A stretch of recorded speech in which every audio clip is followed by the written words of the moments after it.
خبر شامل کرتے ہیں سیالکوٹ سے۔ سیالکوٹ پولیس کی بروقت کارروائی، والدین سے نالاں ایک اور نوجوان کو کسی سانحہ کا شکار ہونے سے بچا لیا۔ محلہ عمر پورہ پسرور کے رہائشی امانت علی کے 9ویں کلاس کے طالب علم 15 سالہ بیٹے چاند علی کی گمشدگی کی اطلاع تھانہ سٹی پسرور کو موصول ہونے پر S H O city Pasrur اور ان کی ٹیم نے تمام وسائل بروئے کار لاتے ہوئے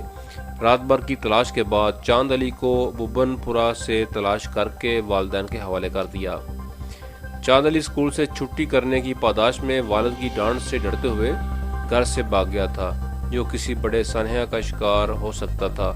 سیالکوٹ پولیس نے بروقت کارروائی کرتے ہوئے چاند کو تلاش تو کر لیا ہے، لیکن ضرورت اس امر کی ہے کہ والدین بھی اپنے بچوں کے ساتھ نرمی اور اعتماد کا رشتہ قائم کریں اور اساتذہ اکرام بھی اس سلسلہ میں اپنا کردار ادا کریں تاکہ قوم کے مستقبل بچے غلط حادثوں سے جانے سے بچ سکیں۔